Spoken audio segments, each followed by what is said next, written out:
शास्त्रों पुराणों में देव के देव महादेव को प्रथम स्थान प्राप्त है। भगवान ब्रह्मा को सृजनकर्ता, जगत पालक, भगवान श्री हरि विष्णु को संरक्षक और भगवान शिव को विनाशक कहते हैं। कहा जाता है कि यही त्रिदेव मिलकर प्रकृति का संचालन यानी कि निर्माण, पालन और संहार करते हुए संकेत देते हैं कि जो उत्पन्न हुआ है उसका विनाश भी निश्चित है। भगवान शिव के जन्म के बारे में कई कहानियां प्रचलित है।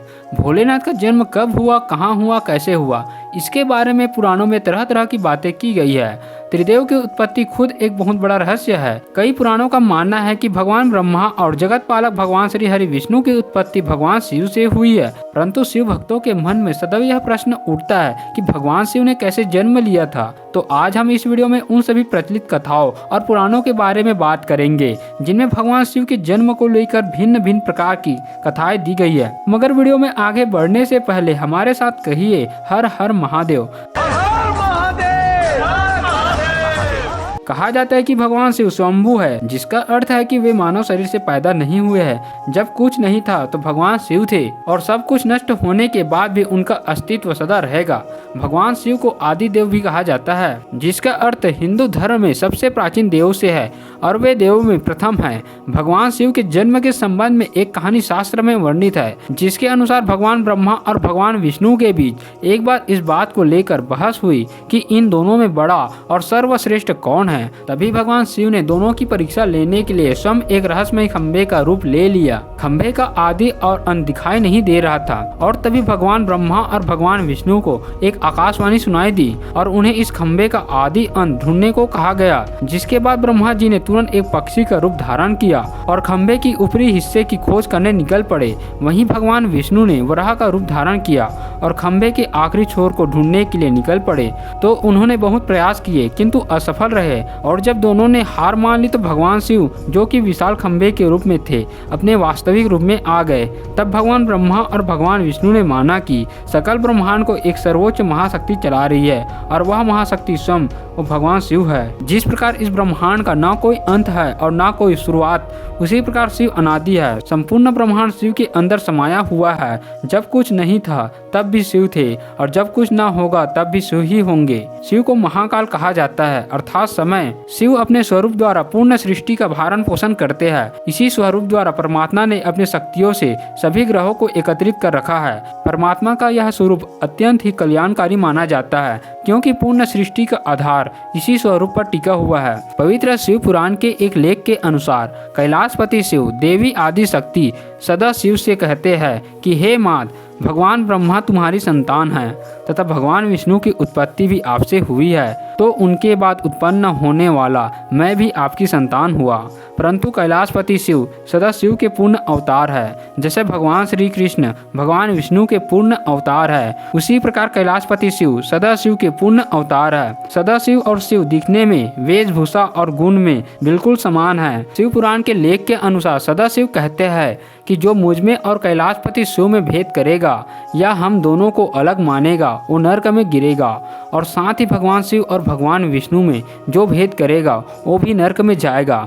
वास्तव में मुझ में भगवान विष्णु, भगवान ब्रह्मा और भगवान शिव में कोई भेद नहीं, हम एक ही है, परंतु सृष्टि के कार्य के लिए हम अलग अलग रूप लेते हैं। भगवान शिव के जन्म के विषय में एक अन्य कथा भी मिलती है। कूर्म पुराण के अनुसार जब सृष्टि को उत्पन्न करने में भगवान ब्रह्मा को कठिनाई होने लगी तो रोते हुए उन्होंने भगवान शिव को पुकारा। भगवान ब्रह्मा के आंसुओं से भूत प्रेतों का जन्म हुआ और उनके मुख से रुद्र उत्पन्न हुए। रुद्र भगवान शिव के अंश और भूत प्रेत उनके गण यानी सेवक माने जाते हैं। इस प्रकार शिव की कृपा से सृष्टि का निर्माण हुआ। शिव पुराण के अनुसार भगवान शिव को स्वयंभू यानी के स्वयं उत्पन्न हुआ माना गया है। शिव पुराण के अनुसार एक बार जब भगवान शिव अपने टखने पर अमृत मल रहे थे तब उससे नारायण उत्पन्न हो गए। संहारक कहे जाने वाले भगवान शिव ने एक बार देवताओं की रक्षा हेतु हलाहल को पी लिया था, जिसके बाद वे नीलकंठ कहलाए। कहा जाता है कि भगवान शिव अपने भक्तों पर प्रसन्न हो जाए तो मन की सारी मनोकामनाएं पूर्ण हो जाती है। वहीं विष्णु पुराण के अनुसार ब्रह्मदेव भगवान विष्णु के नाभि कमल से पैदा हुए, जबकि भगवान शिव नारायण के माथे तेज से उत्पन्न हुए थे। विष्णु पुराण के अनुसार माथे के तेज से उत्पन्न होने के कारण ही शिव हमेशा योग मुद्रा में रहते हैं।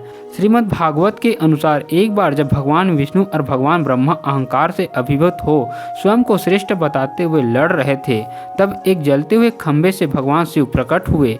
साथ ही विष्णु पुराण में वर्णित शिव की जन्म की कहानी शायद भगवान शिव का एकमात्र बाल रूप वर्णन करती है, जिसके अनुसार भगवान शिव ने भगवान ब्रह्मा के पुत्र के रूप में भी जन्म लिया था। इसके अनुसार जब धरती, आकाश, पाताल समेत पूरा ब्रह्मांड जलमग्न था, तब श्री देव के सिवा कोई भी देव यानी प्राणी नहीं था। तब केवल भगवान विष्णु ही जल सतह पर अपने शेष नाग पर लेटे नजर आ रहे थे और उनके नाभि से कमल नाल पर ब्रह्मा जी प्रकट हुए। भगवान ब्रह्मा और भगवान विष्णु जब सृष्टि के संबंध में बात कर रहे थे तब भगवान शिव प्रकट हुए, परंतु भगवान ब्रह्मा ने उन्हें पहचानने से मना कर दिया। तब भगवान शिव के रूठे जाने के भय से भगवान विष्णु ने दिव्य दृष्टि प्रदान कर भगवान ब्रह्मा को शिव की याद दिलाई। इसके बाद भगवान ब्रह्मा को अपनी गलती का एहसास हुआ और भगवान शिव से क्षमा मांगते हुए उन्होंने उनसे अपने पुत्र के रूप में पैदा होने का आशीर्वाद मांगा। जिसके बाद भगवान शिव ने भगवान ब्रह्मा की प्रार्थना को स्वीकार करते हुए उन्हें ये आशीर्वाद प्रदान किया। जब भगवान ब्रह्मा ने सृष्टि की रचना शुरू की तो उन्हें एक बच्चे की आवश्यकता पड़ी और तब उन्हें भगवान शिव का आशीर्वाद याद आया। अतः भगवान ब्रह्मा ने तपस्या की और भगवान शिव बच्चे के रूप में उनके गोद से प्रकट हुए, परंतु ये बालक निरंतर रोए जा रहा था। तब ब्रह्मा जी ने बच्चे से रोने का कारण पूछा तो उसने बड़ी मासूमियत से जवाब दिया कि उसका कोई नाम नहीं है, इसलिए वे रो रहा है। तब भगवान ब्रह्मा ने भगवान शिव का नाम रुद्र रख दिया, जिसका अर्थ होता है रोने वाला। भगवान शिव तब भी चुप नहीं हुए, इसलिए ब्रह्मा देव ने उन्हें दूसरा नाम दिया, पर भगवान शिव को नाम पसंद नहीं आया और वे फिर भी चुप नहीं हुए। इस तरह भगवान शिव को चुप कराने के लिए भगवान ब्रह्मा ने उन्हें 8 नाम दे दिए और भगवान शिव के वे 8 नाम रुद्र, सर्वभव, उग्र, भीम, पशुपति, ईशान और महादेव है। शिव पुराण के अनुसार यह नाम पृथ्वी पर लिखे गए थे। तो दोस्तों ये थी भगवान शिव की ओरिजिनल स्टोरी, यानी कि वो कथा है जो कि भगवान शिव के जन्म से जुड़ी है। आपका इनके बारे में क्या सोचना है हमें कमेंट्स में ज़रूर बताएं। और अगर आपको यह वीडियो पसंद आई हो तो इसे लाइक करें और चैनल को सब्सक्राइब करके बेल नोटिफिकेशन को जरूर ऑन कर ले। धन्यवाद।